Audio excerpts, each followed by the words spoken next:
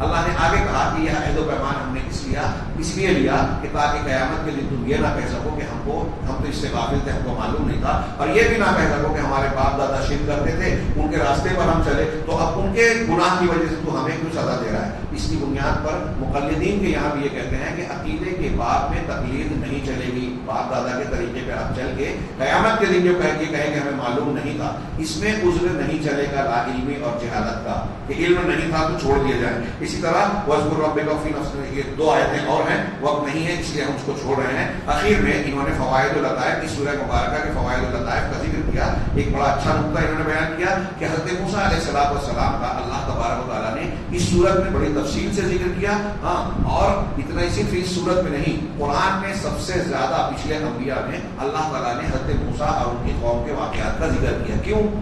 سوال ہے کہ بہت سارے انبیاء ہیں، حضرت موسیٰ کا ذکر کیوں کیا، اتنی تفصیل سے بار بار تذکرہ کیا؟ اس لیے اس کی وجہ یہ ہے کہ بنی اسرائیل مختلف نسلوں اور قوموں میں گزرتے ہوئے موسیٰ علیہ السلام کی قوم کا جو معاملہ تھا، اخلاق اور سلوک میں ان کا الگ الگ معاملہ ہوا۔ دیکھیے اب سنیچر والوں کا، کچھ دوسرے علاقے میں بسنے والے بنی اسرائیل کے لوگ تھے، فلسطین اور وہاں جو ان کو کھدیڑا گیا وہ بھی بنی اسرائیل تھے، تو قوم موسیٰ کے جو مختلف ادوار گزرے، ایک لمبا پیریڈ گزرا ان کا، تو ان کے مختلف ادوار میں الگ الگ حالات تھے۔ چنانچہ ان کے الگ الگ حالات میں ہمارے اور آپ کے لیے، مسلمانوں کے لیے عبرت و نصیحت کے الگ الگ انداز کے پہلو ہیں۔ اب جیسے آپ کے علاقے میں یا ہمارے اس زمانے میں کچھ حالات ہیں، کچھ امریکہ میں، یورپ میں اور دوسرے ممالک میں، یا ہندوستان ہی کے دوسرے شہروں میں حالات میں کچھ فرق ہے، تو آپ دیکھیں گے کہ مسلمانوں کے یا دنیا کے مختلف معاشروں میں جو حالات ہیں وہ بنی اسرائیل کے کسی نہ کسی علاقے کے حالات سے ملتے جلتے نظر آئے۔ تو وہاں ان کی جو گمراہی ہے ہم یہاں پائیں گے، اور وہاں جیسے ان کی اصلاح کی گئی اس کو یہاں جو ہے فالو کرنا چاہیے، اس کو اختیار کرنا چاہیے۔ تو یہ الگ الگ حالات ہونے کی وجہ سے ان کی قوم کے، اور کئی چیزیں ایسی ہیں جو بنی اسرائیل کے واقعات میں تفصیل سے ملتے ہیں، دوسری قوموں میں تفصیل کا موقع ہی نہیں آیا۔ جن لوگوں نے توحید کو مانا ہی نہیں، نبی کو مانا ہی نہیں، ان کا معاملہ وہی صاف ہو گیا۔ اب یہ بنی اسرائیل جو تھے انہوں نے توحید کو مانا، اللہ کے دین کو قبول کیا، اس میں بہت اچھے اچھے علماء اور بڑے بڑے انبیاء بھی گزرے، لہذا ان کے مختلف ادوار میں بہت سارے حالات تفصیل سے ملتے ہیں جو ہمارے لیے الگ الگ انداز سے فائدہ پہنچاتے ہیں اور رہنمائی کرتے ہیں۔ تو حق اور باطل کے مختلف حالات میں ہمارے لیے یہ فائدہ دیتے ہیں، اور اللہ تعالیٰ کا راستہ کون سا ہے جس کو اختیار کرنا چاہیے اس کی نشاندہی کرتے ہیں، وہ بتاتے ہیں، رہنمائی کرتے ہیں۔ نمبر 2 کہ ایک مسلمان کے لیے منکر کو دیکھنے کے بعد خاموش رہنا نہیں چاہیے۔ وَإِنْ غَلَبَ عَلَىٰ ظَنِّهِ، اگرچہ کہ اس کو یہ گمان غالب ہو کہ میں گناہ کرنے والوں کو جن کو منع کر رہا ہوں وہ میرے منع کرنے سے رکیں گے نہیں، غلط کام چھوڑیں گے نہیں۔ ہم کو لگتا ہے نا کہ ارے ہم بولیں گے تو کوئی فائدہ نہیں ہوگا، اگر آپ کو ایسا لگ رہا ہے کہ نہیں ہوگا فائدہ تب بھی آپ کو منع کرنا چاہیے۔ کیوں؟ تاکہ آپ اپنے ذمے سے بری ہو جائیں اور دوسرے اللہ کے سامنے عذر پیش کریں۔ 164 نمبر کی آیت میں اللہ نے سنیچر والے واقعات میں ذکر کیا کہ وَإِذْ قَالَتْ أُمَّةٌ مِّنْهُمْ، ان میں سے ایک جماعت نے جب ان سے کہا، جو جمعہ کو شکار کر رہے تھے، جمعہ کو جال لگا کے سنیچر کو شکار کر رہے تھے، ان کو منع کر رہے تھے، تو منع کرنے والوں سے ایک گروہ نے کہا لِمَ تَعِظُونَ قَوْمًا اللَّهُ مُهْلِكُهُم، تم ان لوگوں کو نصیحت، واعظ و نصیحت کیوں کر رہے ہو جن کو اللہ ہلاک کر دینے والا ہے، اور معذبہم عذابا شدیدا، یا سخت عذاب دینے والا ہے۔ تو ان لوگوں نے، مومنین نے کیا جواب دیا جو منع کر رہے تھے؟ یہ ہم اس لیے کر رہے ہیں کہ قالوا معذرۃ الی ربکم، کہ تمہارے پروردگار کے سامنے معذرت کے طور پہ، کہ اگر اللہ تعالیٰ کل پکڑے گا تو ہم کہیں کہ ہم نے اپنا کام تو کیا تھا، یہ ہمارے بچاؤ کا ذریعہ بنے گا، معذرت اور عذر بنے گی۔ ہاں، اور لعلہم یتقون، اور دوسرا فائدے کا امکان ہے کہ ہو سکتا ہے کہ وہ سدھر جائیں، وہ تقوی اختیار کریں، یعنی یا تو وہ سدھر سکتے ہیں اور نہ بھی سدھریں تو کم سے کم ہم تو اللہ کے یہاں بچ جائیں گے۔ نمبر 3 یہاں ایک سبق یہ بتایا کہ جادوگروں نے اپنے موقف کو چونکہ بالکل پختگی سے اختیار کر، جب ایمان لے آئے جادوگر، فرعون کے جادوگر، تو اپنے موقف پر ڈٹ گئے اور اپنے موقف کو بالکل قطعی اور پورے احتیاط اور دور اندیشی کے ساتھ اختیار کیا، اس میں کوئی لوچ نہیں رکھا کہ فرعون سے کچھ ایسا بیان دے کہ ہاں ٹھیک ہے تیرے ساتھ بھی ہے، موسیٰ کو کہیں گے تیرے ساتھ بھی ہے، ہاں بالکل واضح انداز میں، کیسے؟ سجدہ کر کے، اللہ کو سجدہ کیا اور یہ اعلان کیا کہ ہم رب العالمین کو، جو موسیٰ اور ہارون کا رب ہے، تم جس کو رب مان رہے ہو فرعون کو، اس کا نہیں، رب العالمین کو سجدہ کر رہا ہوں. تو اس صورت میں جب جادوگروں کا یہ کھلا موقف بتایا گیا کہ فرعون سے ڈرے بغیر انہوں نے اللہ کو سجدہ کیا، ایمان قبول کر لیا، تو اسی وجہ سے انہوں نے ایک حکمت بتائی کہ اس صورت کے اختتام پر اللہ تبارک و تعالیٰ نے سجدے کا حکم دیا. ایک آیت رکھی جس میں سجدے کا حکم ہے، اور ہم کو رات کو حکم دیا کہ جب بھی ہم وہ آیت پڑھیں تو سجدہ کریں، تاکہ ہم جادوگروں کا سجدہ یاد کریں اور یہ دھیان دیں کہ ظلم اور جبر کتنا بھی ہو، ہمارے خلاف کیسے بھی حالات ہو، ہم کو اللہ تعالیٰ کی عبادت اور اللہ کے سامنے جھکنے اور اس کی توحید اختیار کرنے کے سلسلے میں ڈرنا نہیں چاہیے، جیسے جادوگر نہیں ڈرے تھے. اور ہم کو یہ یاد کرنا چاہیے کہ جادوگروں نے کس طرح اللہ تبارک و تعالیٰ کے سامنے خشوع اور عاجزی اختیار کی تھی، اور فرعون یا کسی طاقت کا ڈر نہیں رکھا. ایسے بھی ہمیں دنیا کی کسی طاقت سے ڈرے بغیر اللہ کی عبادت کرنا چاہیے. یہ چوتھے نمبر پر کہا کہ جو شخص اللہ تبارک و تعالیٰ سے گڑ گڑا کر اور خفیہ طور پر چپکے چپکے دعا نہیں کرتا تو وہ حد سے تجاوز کرنے والا ہے. ایک انسان کو، مومن کو چاہیے کہ اللہ سے چھپ کر، چپکے سے اور گڑ گڑا کر، رو کر دعا مانگے. اور تو اگر نہیں کرتا کوئی تو اس کا مطلب یہ کہ وہ حد سے تجاوز کرنے والا ہے. اللہ لا یحبہم اللہ، ایسے لوگوں کو اللہ پسند نہیں کرتا. قرآن کی آخری آیات میں کہا ادعوا ربکم تضرعا وخفیا، اپنے پروردگار کو گڑ گڑا کر اور چپکے چپکے پکارو، انہ لا یحب المعتدین، اللہ اعتداء، حد سے تجاوز کرنے والوں کو پسند نہیں کرتا. اور تضرع کا مطلب ہوتا ہے ذلت و عاجزی، انکساری کے ساتھ اللہ کے سامنے ٹوٹ کر آپ دعا مانگے. پانچواں اور آخری ایک لفظ کا صرف ذکر کیا کہ جب حضرت موسیٰ علیہ السلام دور سے واپس لوٹے، قوم کو دیکھا کہ وہ بتوں کی پوجا کر رہی ہے اور وہ الواح لے کر آئے تھے جس میں توریت یا احکامات لکھے تھے اللہ کے فرامین، تو غصے میں آ کر انہوں نے اسے پھینک دیا. اس کے بعد اللہ نے کہا وَلَمَّا سَكَتَ عَن مُوسَى الْغَضَبُ، کہ جب موسیٰ سے غضب ساکت ہو گیا. سکتا کسی انسان کے لیے کہ ٹھہرنا اور سکوت، خاموشی اختیار کرنا، بولنے کے بعد خاموش ہو گیا تو کہتے ہیں سکتا. تو اب غصے کے تعلق سے اللہ نے یہ لفظ استعمال کیا کہ غصہ چپ ہو گیا. تو کہا کہ گویا غصہ ایک ایسی چیز ہے جو انسان پر جب غالب ہوتا ہے تو کسی حاکم کی طرح جب وہ کسی چیز کا کوئی حکم دیتا ہے کہ ایسا کرو ایسا نہ کرو، تو غصہ بھی انسان پر غالب ہونے کے بعد اس سے کہتا ہے ایسا کرو تو وہ کرنے لگتا ہے. اور کسی چیز سے منع کرتا ہے کہ یہ مت کرو تو وہ نہیں کرتا ہے. تو غصے کی حالت ایسی ہوتی ہے کہ آدمی پر وہ سلطان کی طرح مسلط ہو جاتا ہے. اللہ تعالیٰ ہمیں قرآن سمجھنے اور اس پر عمل کرنے کی توفیق دے.